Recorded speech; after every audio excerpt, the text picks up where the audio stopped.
So good evening. We are back to the study of the Spirits book. We are on chapter 1 of book 2, Spirits, and we are going to start today on different orders of spirits, the spirit hierarchy, which is question 96. 96.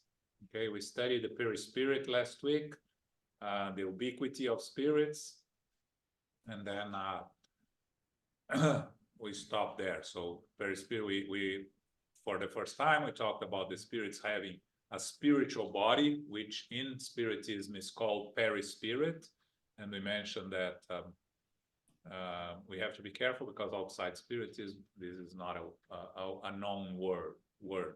Paco even looked at the dictionary to see if we could find the word perispirit, and couldn't. No.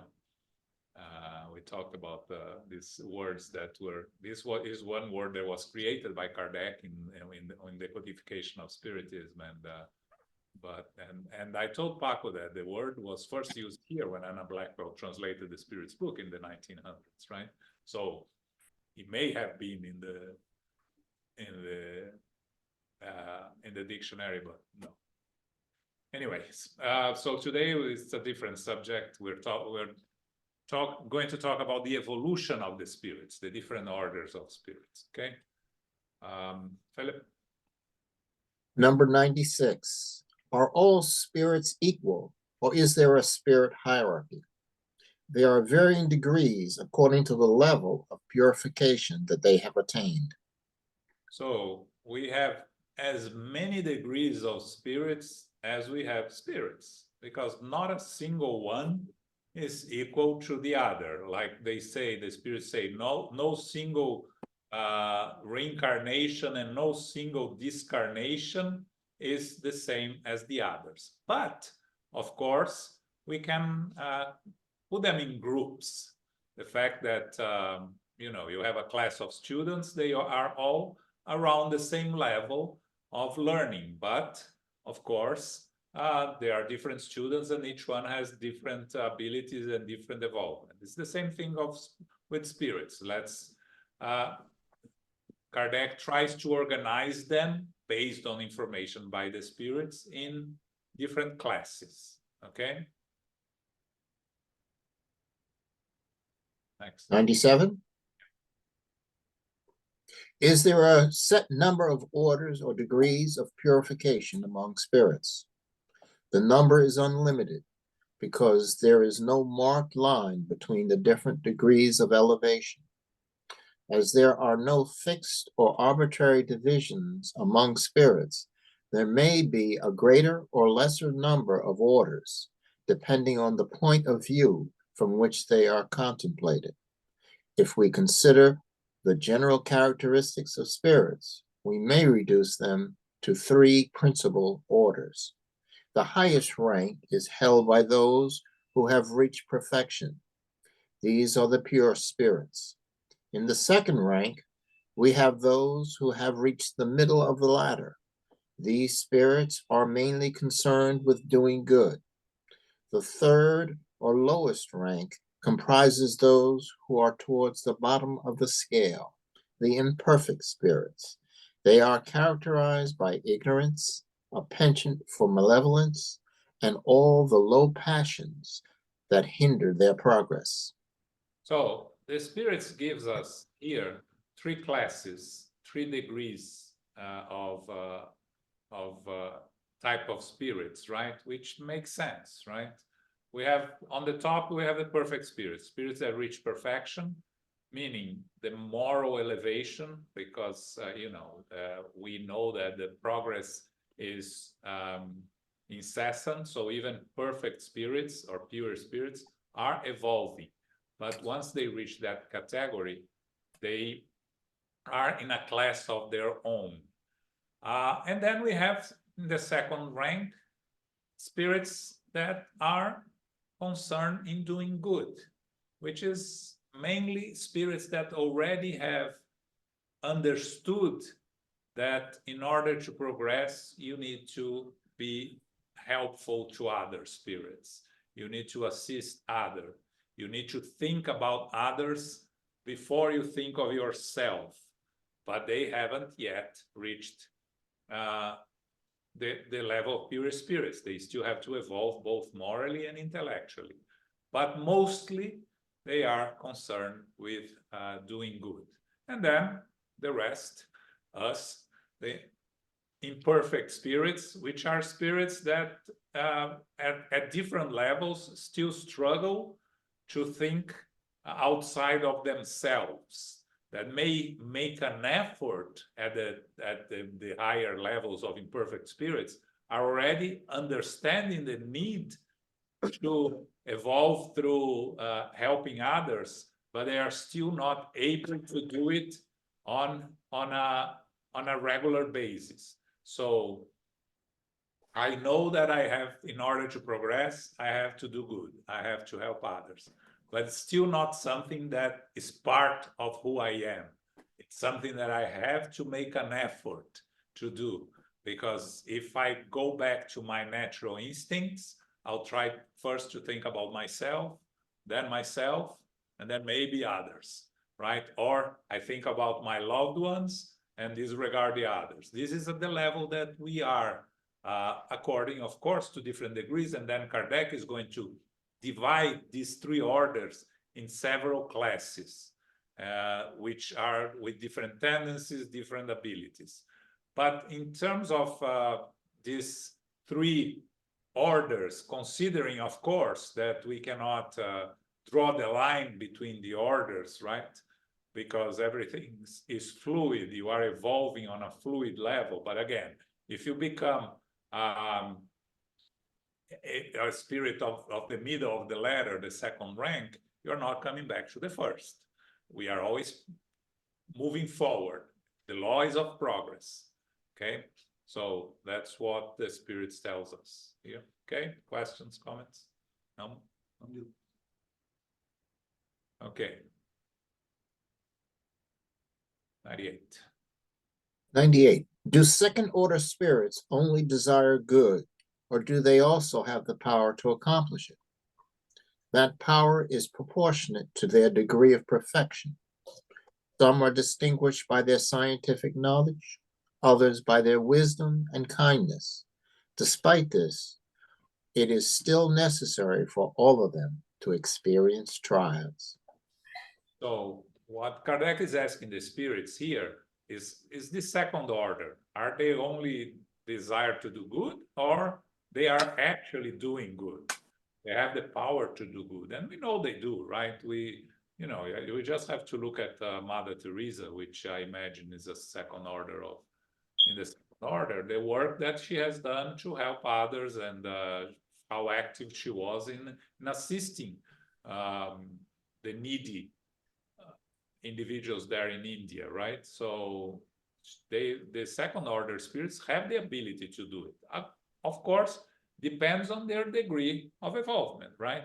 Some spirits have more knowledge and are not that much focused on charity, let's say, but they are focused on helping humankind by developing scientific advancements, but already thinking not on their own success, but on the interests of humanity as a whole, because you have evolved spirits intellectually that still belong to the third order, because they don't have this ability of thinking of others before they think of themselves. And of course, if the spirits are still not perfect, they are not perfected spirits, they need to go to trials. Again, trials, opportunities to evolve through learning, challenges that are placed in front of us for us to learn, to progress, different from atonements, which are consequence of our mistakes that we have to repair. So we live in a world of trials and atonements, where we have opportunities to learn from new things, and we have to face the consequences of our own actions, which are the expiations or atonements. Okay?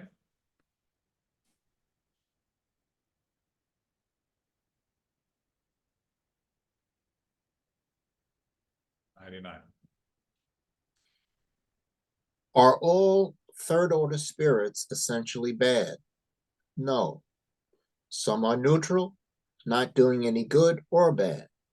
In contrast, others take pleasure in wickedness and are delighted when they find an opportunity to do wrong.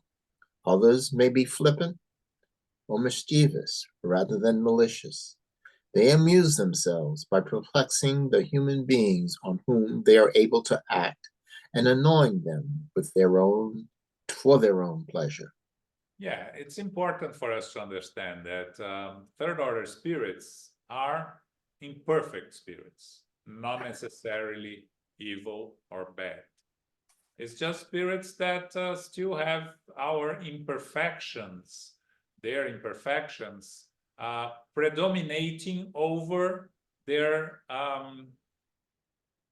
desire to improve. So you have someone that understands the need to help others, but when faced with a difficult situation, they'll try to prevail over others, to take advantage of the situation if it means to protect themselves or their loved ones.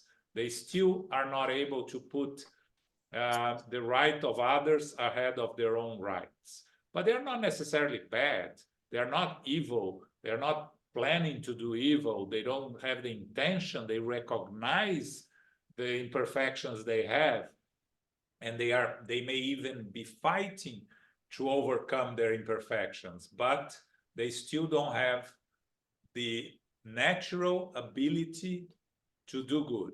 To do good is still the result of an effort, not a intrinsic part of who they are. Of course, there are others that are, just spirits that are focused on protecting themselves, and they don't care about doing harm to others. And there are spirits that intentionally do harm to others in terms of either using it for their own selves, or for giving themselves or those that love some more comfort or things like that, right? So we are going to see when Kardec discusses the hierarchy, there are many. I think there are 7 orders in this third order. I think there are six or 7. I don't remember exactly. And then you have less on the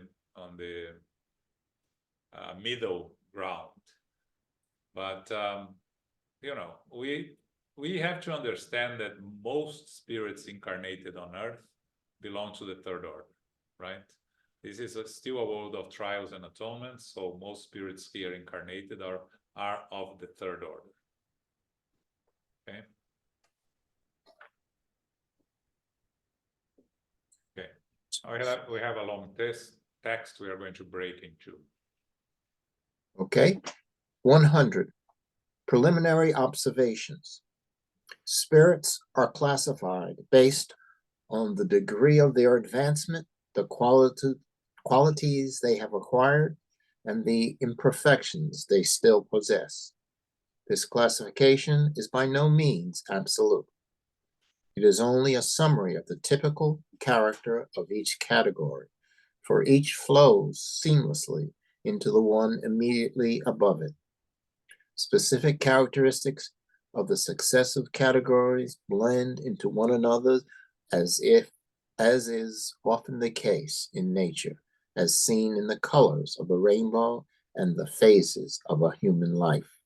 Consequently, spirits may be divided into a number of classes, depending on one's perspective. As in the case of any other scientific classification system, the systems adopted may be more or less comprehensive, rational, or appropriate for understanding. But regardless of this, they have no effect on the facts of science. When questioned in respect to this, spirits vary as to the number of categories into which they are divided. This is not a matter of practical importance. Too much emphasis is placed on this contradiction by those who fail to realize that disembodied intelligences completely dismiss any form of orthodoxy. For them, the meaning of a statement is the only important factor. They leave its form as well as the choice of terms and classification to us. Basically, all that is required to establish systems. We should also never lose sight of the fact that spirits, just like physical beings, can be very unaware.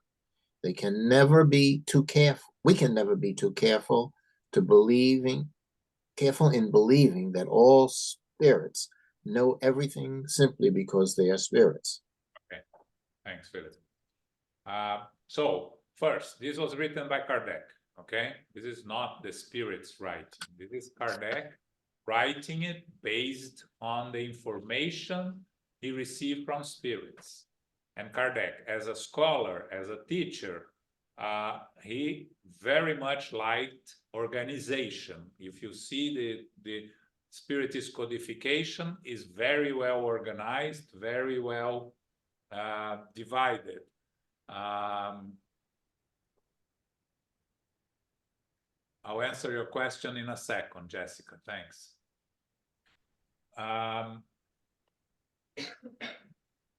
So Kardec here tries to organize for our understanding, but he makes sure that we take this with a grain of salt, right? He says that he's organizing it in a way to help us understand that this classification is by no means absolute and one class blend into the other, right? Because if you look at the classes, we are going to find ourselves in more than one class. We are not going to find ourselves in only one class. And again, this is not a table of a sports that you have first, second, third, fourth team classified in a table, and the third is not the fourth. Here, everything can be blended together, or you can have characteristics of one group or another without really making it very strict, right? And Kardec says here clearly, for spirits, disembodied intelligence, for spirits, discarnated spirits, they dismiss any form of orthodoxy. The meaning of a statement is the only important factor. So when Kardec is creating this classification that he is going to show us next, he's doing because he wants to help us understand the different types of spirits, incarnated and discarnated spirits. This classification was done basically for discarnated spirits, spirits in the spiritual world. Kardec was receiving communication from the spirits at that time, from different mediums, and analyzing the type of communication and trying to understand what type of spirit was giving that communication. So for his, I imagine, for his own understanding of the spirits that were communicating, he decided to divide the spirits in these different categories. But if we look at the categories, it can also apply to incarnated beings mostly, because in the end, we're just spirits incarnated in a physical life. So we are just spirits with a physical body, not different from those spirits that don't have a physical body. Okay, so and also he makes the comment here in the end that spirits, like physical beings, can be also unaware, meaning they may think they know more than they know. So we always have to be careful in believing that spirits know everything, because they don't. They're just spirits that go back to the spiritual world with the amount of knowledge they have in the physical world. So if I go back to the spiritual world tomorrow, I will know not more nor less than what I know today. and my moral qualities and imperfections will be exactly the same. The only difference is I'll no longer have a physical body, and maybe my ability to see things will expand a little bit because I don't have the restrictions of a physical body. So Jessica is asking, why do spirits travel in groups? You know, because it's an opportunity for them to learn together, but not necessarily they travel in groups, right? When you read the books of André Luiz in the collection Life in the Spiritual World by the medium Francisco Xavier, André Luiz is always coming to Earth with a mentor and a companion, right? So it's an opportunity for the mentor is the one in charge of trying to solve the problem that they are coming to face. André Luiz and his company are in charge of helping and assisting him and learning. So like you go on a field trip with a class, right? The teacher doesn't need to go on a field trip by himself because he's there to accompany the students for the students to learn. But the teacher also, depending on what they are doing, has the opportunity to learn if they are going to a place that the teacher has not a lot of knowledge. So it's not that they need to travel in groups, it's just that it benefits everybody. But you see spirits, more evolved spirits, coming by themselves to groups to help and assist groups, right? But yes, mostly the opportunity of traveling in groups it's a learning experience for the spirits that are there. Is a question regarding migration of spirits from one level of existence to another, like the ones from Capella, or I don't well understand that question. Is she referring to migration of the spirits? I don't know, Jessica, because what Elmo is asking here is that because we talked about the migration of spirits leaving Earth and coming to Earth, and those spirits, the spirits that came from Capella that incarnated here 10,000 years ago, more or less, they came in groups, yes. But when spirits are moving to a more evolved planet, so a spirit evolves sufficiently enough on Earth, it goes by itself. So moving to a more evolved planet is an individual journey. Moving to a less evolved planet is done in groups. So as we move from a world of trials and atonements or expiations that we are now to a world of regeneration where we will be very shortly, the spirits that no longer can stay on Earth because of their lack of moral evolvement, not intellectual, moral evolvement, they are going to be taken to less evolved planets in groups. Okay, I hope this covers all aspects of your question. Okay, let us know. Just a comment. You see the care that Kardec takes on his statements, that he's saying over there that those classes may blend to the immediate evolved classes. That's a very important statement. Because if they move the one below, then you'd contradict the law of progress. They would accept regress, which you do not accept in the spiritualist. Yeah. Okay. Okay, let's continue. Classification requires a method, analysis, and thorough knowledge of the subject. Spirits who possess only a small amount of knowledge are as incapable as unaware human beings in terms of grasping the whole scope of any subject, let alone formulating a system. They have no idea, or at best, an imperfect one, regarding any sort of classification.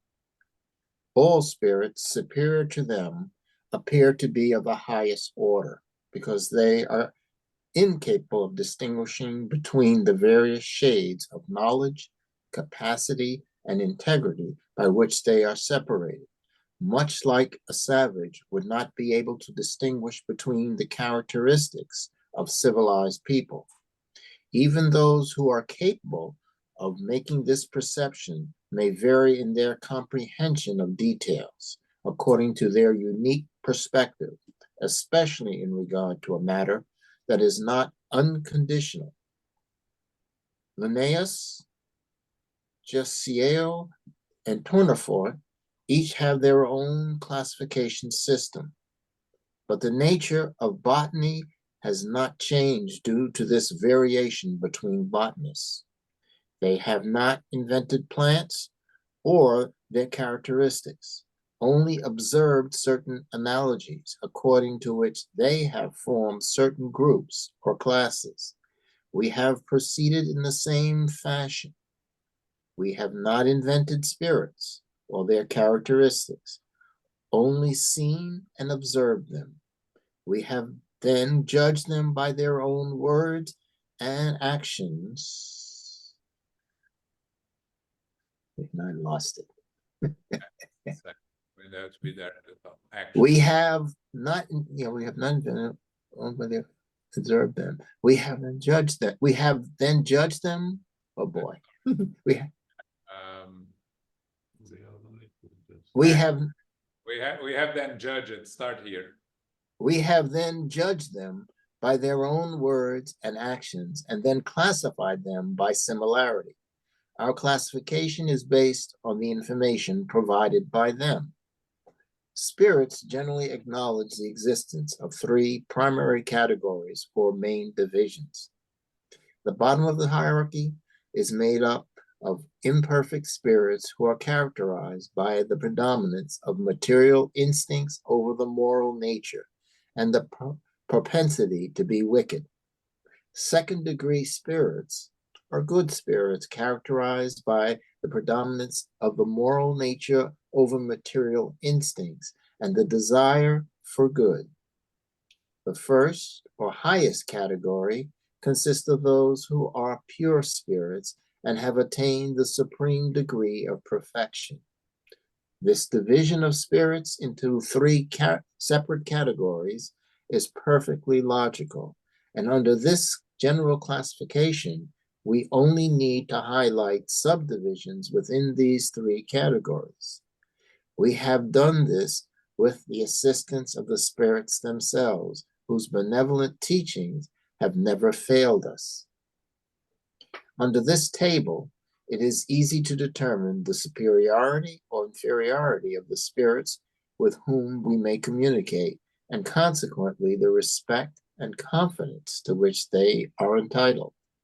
Determining these points is a key to Spiritism, as by enlightening us in regard to the intellectual and moral inequalities of spirits, it can explain the inconsistencies presented by spirit communications. We have, however, remarked that spirits do not always belong exclusively to one specific class, as their progress is only accomplished gradually. They may display the characteristics of several categories, a fact that is easily reconciled by scrutinizing their language and their actions. So first, we see here by the end of these comments that Kardec is classifying these spirits according, discarnated spirits, according to the communications that they gave to Kardec at that time. So he was not focusing on incarnated beings. Of course, when we are going to look at the categories, we are going to see that it applies to us also, but he's talking about how to classify communications from the spirits. And he talks about, what's Kardec good? Method analysis and through knowledge of the subject. These are all characteristics that Kardec has, right? And he says that spirits that have a small amount of knowledge are incapable as human beings that have no knowledge and that can understand the whole subject or formulating a system, okay? And he mentioned something very interesting, right? When you are at a certain degree of evolvement, all those above you seems to be the same. When we look at, when we talk about the spirits that give communications, that we read books, right? Emmanuel, Joana de Angelis, André Luiz, Manuel Filomeno de Miranda, they all seem above us, right? They all seem more evolved than us. We can't categorize André Luiz from we suppose that André Luiz, Emmanuel is more evolved than André Luiz because he's the spiritual guide of Chico Xavier, right? But we don't really know that. We don't know if Manuel Filomeno de Miranda and Joana de Angelis, the two main spirits that give communications through Divaldo, who is more evolved than the other. We can just guess, but it's going to be an imperfect guess. So everything that is above us, it's difficult. Everything that is below us, we can categorize better because we know imperfections and we know the issues that we also have or had in the past. So, you know, it's easier for us to classify and understand spirits that are less evolved than us. That's, you know, going back to the famous Dante's work, right? Hell, Purgatory and Heaven, right? Those that I never read them, just pieces, but they said that the one that he describes hell is very well described, very good. And the one that he describes heaven is very boring because he really doesn't know what to write because he's never been there. Neither have one of us, right? So we can only imagine. You're describing something that you have no idea. You have to describe with your own limitations, and it becomes something that, you know, it's very difficult to describe. So this is what Kardec is saying here, the classification of spirits. He's analyzing them by their communications. But even him, Kardec is definitely a more evolved spirit than we are. He is definitely more knowledgeable than we are, otherwise he wouldn't be able to put this together. But reaches a point of elevation of spirit that not even Kardec can discern who is, you know, spirits that are close to Jesus, are almost perfect, but not yet there. I'm sure he doesn't know the difference, right? So, but he has the help from the spirits, as he says here, that the spirits were very helpful in organizing this. If he had written something wrong, the spirits would have told him, advised him, like they did in other parts. As he mentions, you can read it in some works that analyze the work of Kardec. Posthumous work is one of them. Is a book that unfortunately is not translated into English, which was a book published some 20 years after Kardec 15 years after Kardec discarnated, and that has a lot of his thoughts, that things that he left and never published. So it's a book that we have to be careful when we read, because some things that are there, Kardec probably never wanted to publish, but they are there. But they talk about the methods that Kardec used, and they talk about once that he started hearing noises when he was writing something, and the noises wouldn't stop to a certain point that he stopped writing. And then the next day, the spirit communicated through a medium telling him, go back and look what you wrote. It was wrong. That's why I was trying to tell you that it was wrong. And Kardec went there and read what he had wrote, and it was wrong. So the spirits would have told him if this classification was wrong. In terms of, you know, if they don't fully agree with it, it doesn't really matter, because we can use this as Kardec's interpretation of the different orders and classifications of spirits. And again, he talks about us having a little bit of all of them, which is possible, right? You can have characteristics of 1, 2, 3, or of all 6 of the imperfect orders, right? When you go to higher orders, the spirits that are trying to do good, you see that you have spirits that are more developed in knowledge, spirits that are more developed morally. So they both are developed morally and intellectually, but they have differences in their level of evolution. I think that's it here. Questions, comments?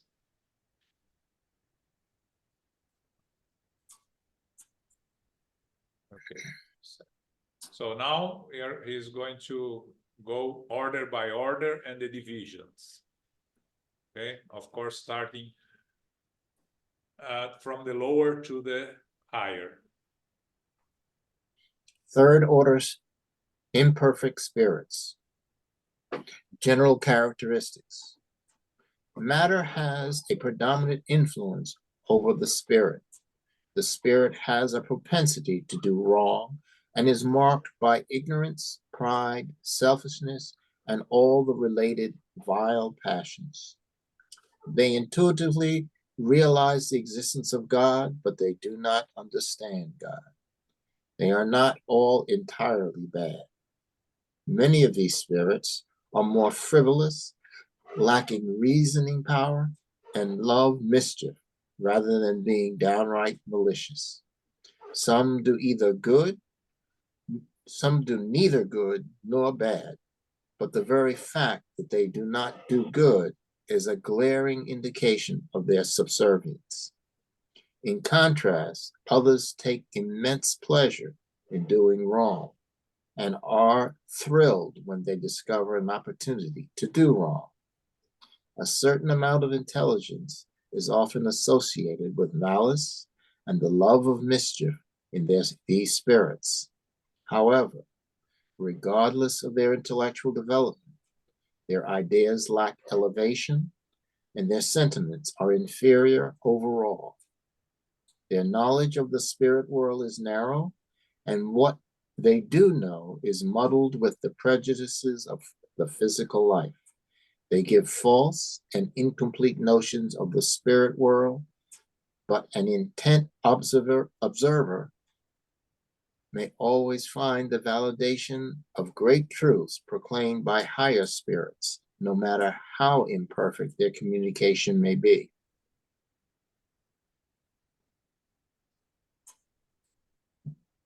Their language reveals their character. Every spirit who betrays malicious intentions may be ranked in the third order.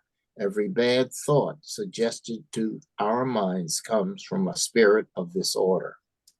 The happiness enjoyed by good spirits causes everlasting torment on spirits of the third order. It stems from the anguish produced by envy and jealousy. They retain the memory and perception of physical suffering, and this impression is often more painful than reality. They suffer both from the misfortunes they have themselves endured and those that they have caused to others. As this torture persists for a very long time, they feel they are destined to suffer for eternity. God allows them to believe in this eternal suffering as a form of atonement. Okay. So, Kardec here gives the general characteristics of third order spirits, imperfect spirits. The first thing is, remember, we're talking about spirits in the spiritual world, right? It applies to us, but we're talking about spirits giving communication. Matter has a predominant influence over the spirit, meaning they're still too attached to matter. They still miss what they had in the physical world. So you see this type of spirits associated with incarnated beings in terms of trying to fulfill their needs, either for food, for alcohol and other imperfections, or other material, physical things that we have here, right? So they are more focused on the physical world than they are focused on the spiritual world, because they don't quite understand the spiritual world, and all they see is what was left behind the physical world, when even if it was not a pleasant experience, they missed things of it. They are still marked by our imperfections, ignorance, pride, selfishness, envy, all in the negative connotation of it, right? Pride, envy, selfishness, which is a characteristic of individuals that think first about themselves, right? What is a selfish spirit? Someone that thinks, a selfish person, a person that thinks about oneself before all others. Now, some of them, and these spirits, he's talking about spirits in the spiritual world, they realize the existence of God, some, but they do not understand God. We find spirits sometimes that come to our mediumship meetings that don't even accept the existence of God, because they cannot accept that they are in the state that they are if there is a God. Like many people incarnated here that looks around in the world and says it's not possible that there is a God. A God would not allow everything that is happening in this world to happen, right? But then Kardec says, they are not all entirely bad. This is important, right? Because imperfect spirits are just spirits that are lacking something into their evolutionary path, right? They're spirits that are morally and intellectually behind. But maybe they're already making an effort. And this, again, we're talking about spirits in the spiritual world. Some of them are already trying to get away from the situation they find themselves, trying to learn more about where they are, what they are doing there. But mostly they still struggle to move away from the situation they find themselves. And Kardec says here, they are frivolous, lacking reasoning power, love mischief rather than being downright malicious. And again, we just have to look around to incarnated beings to see those that a lot of frivolous people, right? And social media enables us to see so many frivolous people around, right? They're not bad per se. They think they are doing the right thing. They want to give meaning to their lives, and they think that giving meaning to their lives is by appearing in social media. They lack the understanding of us as eternal spirits, our spiritual beings. But still, those that are religious or spiritual, there are many that are religious and spiritual in theory, right? Whenever it comes down to their pressing needs, they will go and think about themselves first and foremost. So, they're not bad per se, but they're still not capable of placing the needs of others above their own needs. And I think we all, in this physical world, the majority of us, the vast majority, is like that. Some of them are more intelligent than others. Some are less intelligent. Some are more evolved morally, others less. And they carry to the spiritual world the prejudices of the physical life. Again, someone here that has prejudices, even if they don't recognize their own prejudices, we all have our own prejudices, more or less, we're going to carry them back to the spiritual world, right? It's not because I went back to the spiritual world that I'm going to get rid of my prejudices. I have to work on that.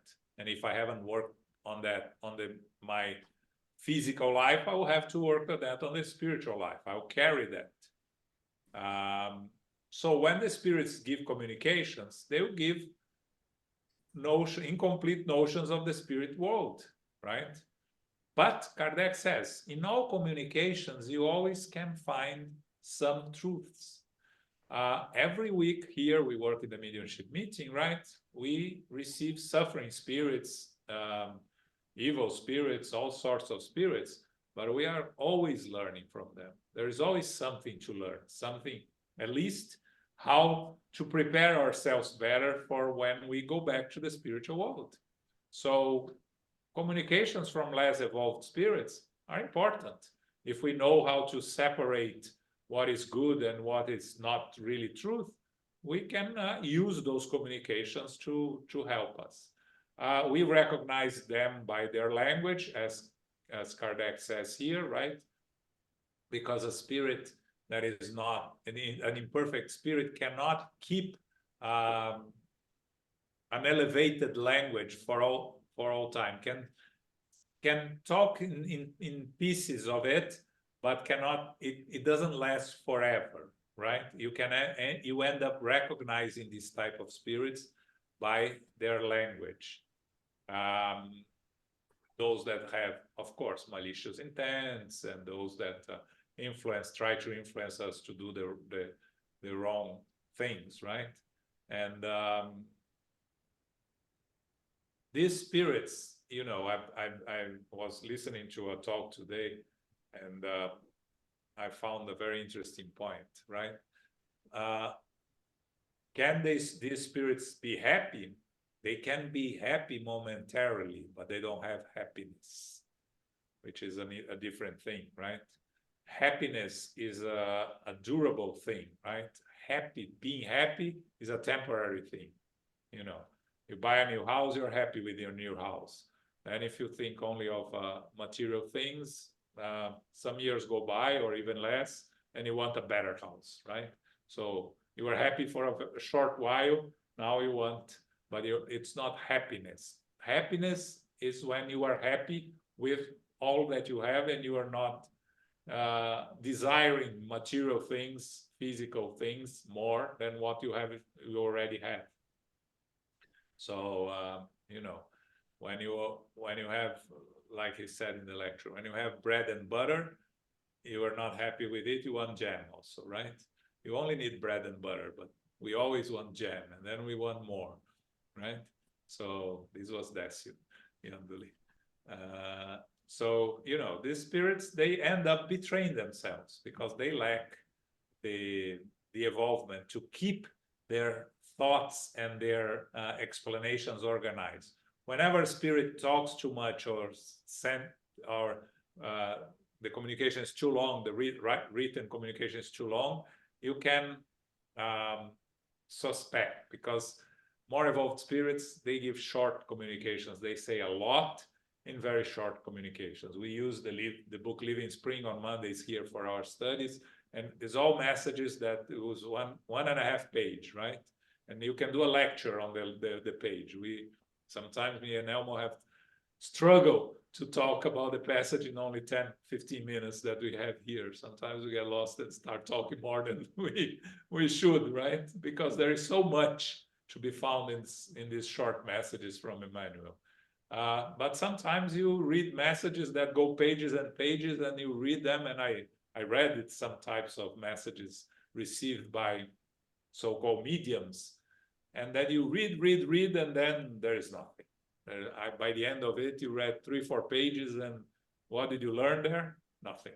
It's very shallow, right? This is a characteristic of a less evolved spirit.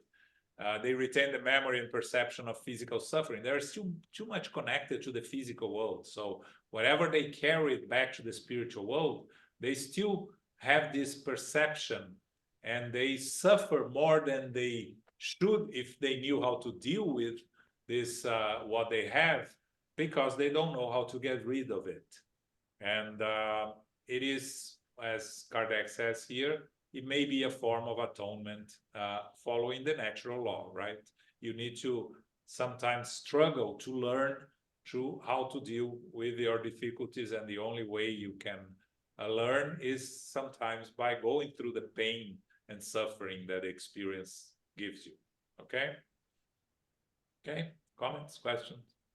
I think the couple questions when we study this is, in the path to progress, do all spirits pass through all those spaces, all of those divisions? Yeah, as we look at the different classes, I don't think so. I think that you know, we go here and there with a little bit of everything, but not necessarily we go through each category. But again, as we go through the different classes, and Kardec is going to divide imperfect spirits in 5 classes. I didn't remember if it was 6 or 7, but actually it's 5. And these 5 classes, we're going to see that we'll see characteristics of ourselves or spirit of people that we know in more than one of them, right?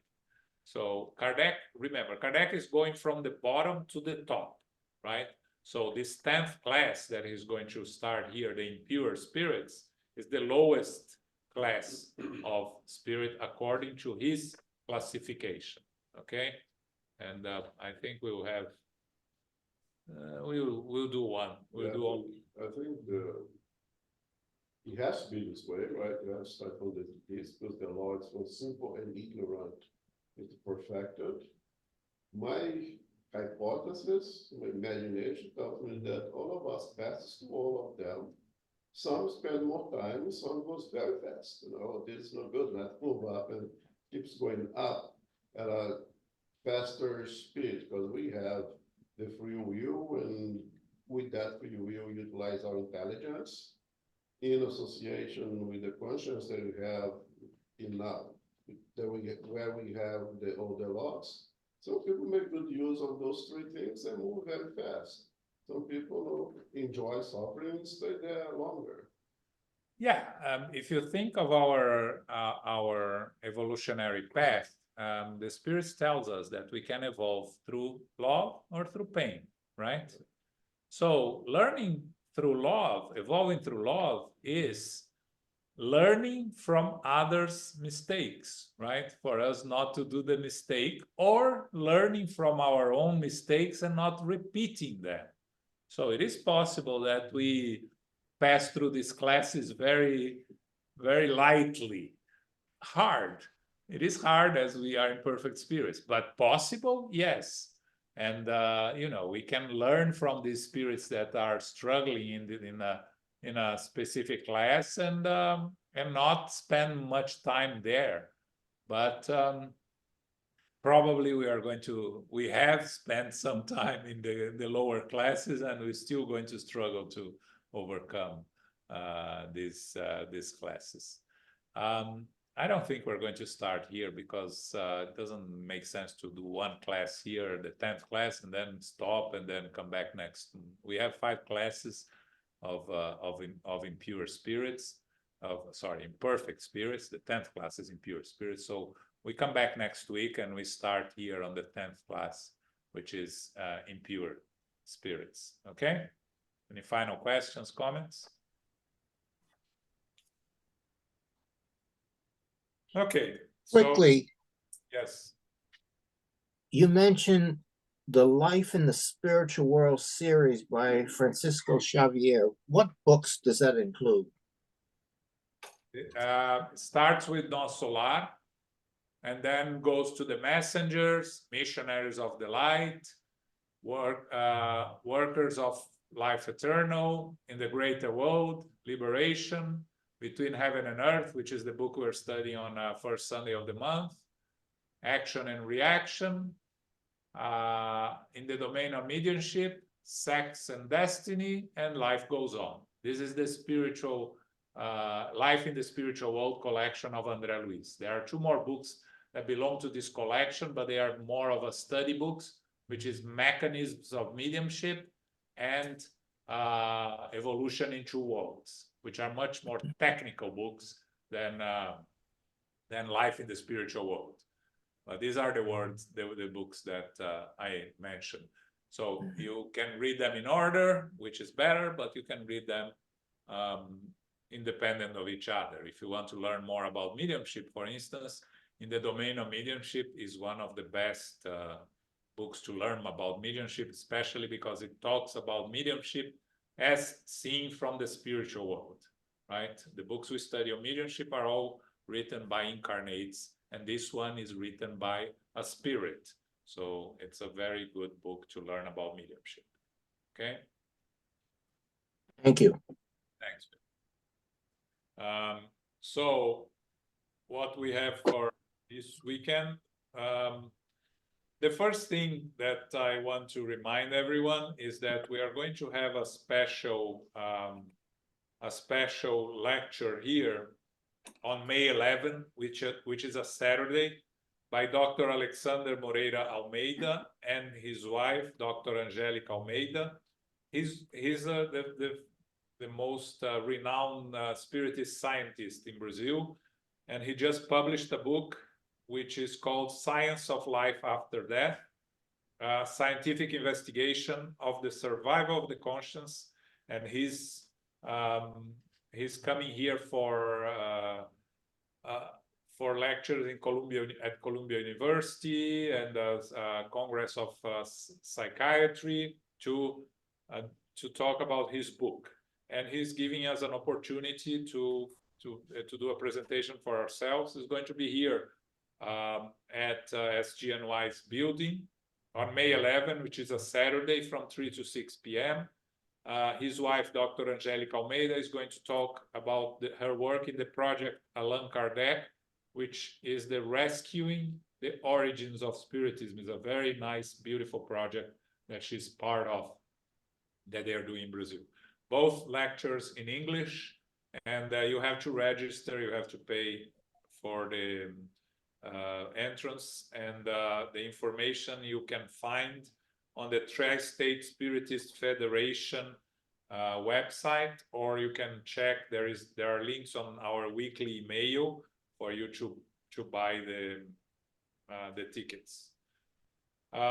This Saturday, the Spiritist Talk series is by Yuri Castro, and he's going to talk about the subject mechanisms of gratitude. A lot based on the book Psychology of Gratitude by Joana de Angelis through the medium Divaldo Franco. So it's this Saturday, 11 a.m. through the United States Spiritist Federation website, YouTube page, and the International Spiritist Council YouTube page also. Yesterday, we started a new book in the book club. We started Paul and Stephen. For those that haven't read or want to revisit it, it's a wonderful opportunity to be with us in this book club every Wednesday at 7 p.m. Yesterday, we discussed the introduction and the first half of chapter 1. So for next week, if you plan to be part of it, just read what they discussed yesterday, and they are going to discuss the last half of chapter 1 and chapter 2 of book 1, because Paul and Stephen is divided in 2 books, right? This is book 1, they just started.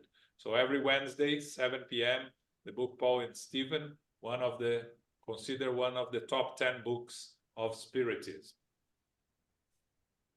And this Sunday, we are going to study the Gospel according to Spiritism. That this last Sunday, unfortunately, we didn't have the class for technical problems, but we are going to study the Gospel according to Spiritism at 11 a.m. Okay? Carol, can you do our final prayer? Certainly. Thank you very much, John. Thank you very much, Elmo. And thank you, Philip, for reading for us this evening. Infinite Creator and Divine Providence, we give thanks to be together again for our studies of the Spirit Book.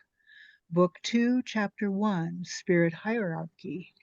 There are 3 general levels of spirit hierarchy. The highest order are the pure and perfected spirits. The middle level spirits are concerned with doing good and helping humankind. Lowest level spirits are imperfect and tend to gravitate to self-interests and instinctively to denser matters. Spirits may vary according to their advancement. Each classification may have certain characteristics, but not necessarily set in rigid divisions. Trials and atonements are put in front of us to face the consequences of our actions. We are always progressing step by step, unique to each of us as a spirit. We evolve through love, or we evolve through suffering. Either way, we evolve. We give thanks to the spiritual benefactors and the good spirits for guiding and inspiring us this evening. May we receive the love, light, and peace of Christ within us, and for our loved ones, our teachers, our directors, the counselors, the mediums, the workers, and all who are participating. We pray for inner peace, and especially now for world peace, and for those who are suffering in the physical and spiritual worlds. We pray for our center, SGNY, and all Spiritist centers throughout the world, that they may grow, they may prosper, expand, and be protected by day and by night.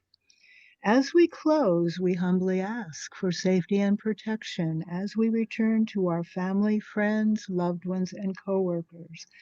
May we remind ourselves to go forth as beacons of love, of light, of peace, of service, and charity, which is love in action. So be it.